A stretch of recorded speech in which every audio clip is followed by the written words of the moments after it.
নমস্কার বন্ধুরা, আমার নতুন রেসিপিতে তোমাদের সবাইকে স্বাগত জানাই। আজকে তোমাদের জন্য নিয়ে এসেছি ডালিয়া দিয়ে এমন একটা রেসিপি যা তোমাদের খুবই পছন্দ হবে। অনেক জায়গায় এটাকে লাপসি বলে। রেসিপিটা ভালো লাগলে লাইক করে তোমরা আমার পাশেই থেকো। লাপসি বানানোর জন্য কড়াইয়ের মধ্যে নিয়ে নেব 2 চামচের মতো সাদা তেল। তেলটা ভালো মতো গরম হয়ে গেলে দিয়ে দেব কিছুটা পরিমাণে ড্রাই ফ্রুটস, যার মধ্যে নিয়েছি কাজু, কিশমিশ আর আলমন্ড। ড্রাই ফ্রুটসগুলোকে 30 সেকেন্ড থেকে 1 মিনিটের মতো একদম লো ফ্লেমে ফ্রাই করে নেব।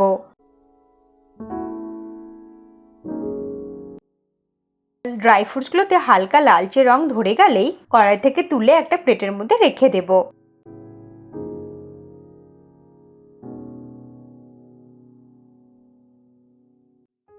নাড়াচাড়া করে একটু ফ্রাই করে নিলাম। এখন এগুলো ভাজা হয়ে গেছে। কড়াই থেকে তুলে একটা প্লেটের মধ্যে রেখে দিচ্ছি।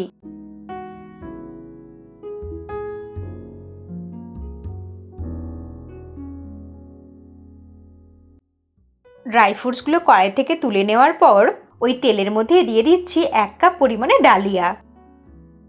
ঠিক এইরকম ডালিয়া নিয়েছি। ডালিয়াকে অনেক জায়গায় অনেক নামেই বলে থাকে। এটা এইরকমই ভাঙা ভাঙা হয়। এটাকে আমরা ব্রোকেন হুইটও বলে থাকি। 1 কাপ পরিমাণে ডালিয়া তেলের মধ্যে দিয়ে দিলাম। এরপর এটাকে হালকা লাল লাল করে ফ্রাই করে নেব। তোমরা চাইলে কিন্তু অবশ্যই ঘি দিয়েও এটাকে বানাতে পারো। মিডিয়াম ফ্লেমে নাড়তে নাড়তে ফ্রাই করে নিচ্ছি। প্রথমে একটু সাদা সাদা লাগবে, তারপর ধীরে ধীরে একটু লালচে হয়ে আসবে। ডালিয়াটা যতটা ভালো করে ভাজা হবে, লাপসি ততটা সুন্দরভাবে একদম ছাড়া ছাড়া হয়ে দানা দানা হয়ে থাকবে, ঝরঝরেও হবে আর খেতেও ভালো লাগবে।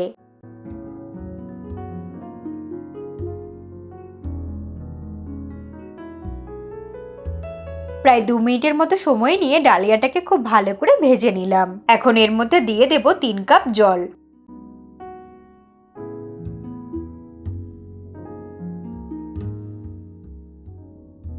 এক কাপ ডালিয়ার জন্য আমি এখানে 3 কাপ জল দিলাম।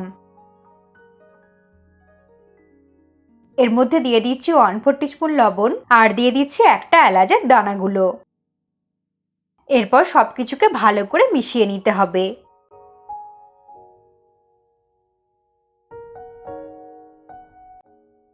সমস্ত কিছুকে মিশিয়ে নিলাম।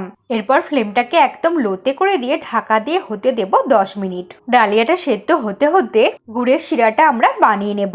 তার জন্য একটা সসপ্যানের মধ্যে নিয়ে নিচ্ছি 1 কাপ পরিমাণে জল। আর ওই কাপেই মাপ করে দিয়ে দিচ্ছি 1 কাপ পরিমাণে জাকরি পাউডার। বাড়িতে গুঁড়ো গুড় না থাকলে তোমরা যে কোনো ধরনের পাটালি গুড় ব্যবহার করতে পারো। 100 থেকে 150 গ্রামের মতো। স্পুনের সাহায্যে জলের সঙ্গে গুড়টাকে খুব ভালো করে মেল্ট করে নেব। মিডিয়াম ফ্লেমে 1 থেকে 2 মিনিট ফুটিয়ে নিলে শিরাটা কিন্তু আমাদের রেডি হয়ে যাবে। জাস্ট গুড়টা গলে গেলেই আমরা ফ্লেমটাকে অফ করে দেব। ঠিক এইরকম পাতলা করে শিরাটা তৈরি করে নিলাম। এইদিকে 10 মিনিট হয়ে গেছে। ডালিয়া সেদ্ধ হতে খুব বেশি সময় লাগে না। মোটামুটি 8 থেকে 10 মিনিটের মধ্যেই খুব ভালোভাবে সেদ্ধ হয়ে যায়। আমি মাঝখানে দুবার একটু নেড়েও দিয়েছিলাম। মাঝখানে কিন্তু একটু নেড়ে দিতে হবে, না হলে কিন্তু নিচে লেগে যেতে পারে।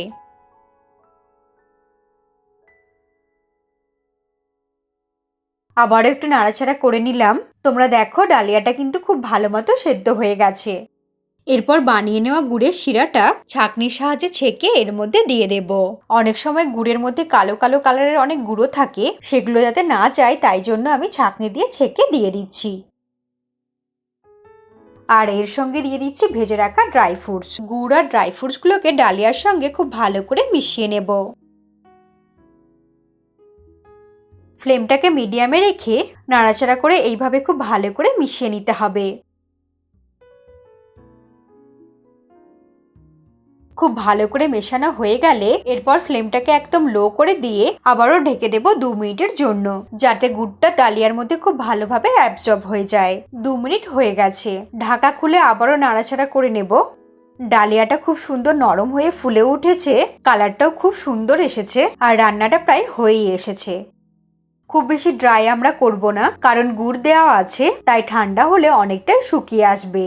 সবশেষে দিয়ে দিচ্ছি 1/2 টিস্পুনের মতো ঘি। তাতে লাপসিটা খেতেও ভালো লাগবে আর খাওয়ার সময় গন্ধটাও ভীষণই ভালো আসবে। ঘিটা দিয়ে হালকা করে মিক্সড করে নেব। ফ্লেমটাকে লোতে রেখে ঘিটাকে নাড়তে নাড়তে মিক্সড করে নিচ্ছি। ডালিয়ার সঙ্গে গুড়টাও খুব ভালোভাবে মিশে গেছে আর এটা কত সুন্দর ঝরঝরে হয়েছে। হালকা করে মিক্সড করে নিয়ে ওভেনটাকে অফ করে দেব। গুড় দিয়ে ডালিয়ার লাপসি আমাদের খুব সুন্দরভাবে তৈরি হয়ে গেছে।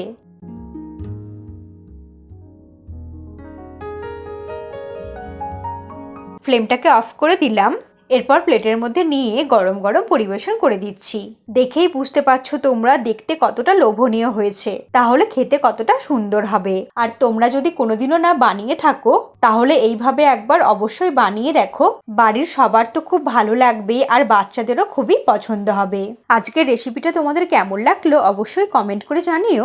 আর চ্যানেলে নতুন বন্ধু হয়ে থাকলে চ্যানেলটাকে সাবস্ক্রাইব করে তোমরা আমার পাশেই থেকো। ভালো থেকো আর সুস্থ থেকো।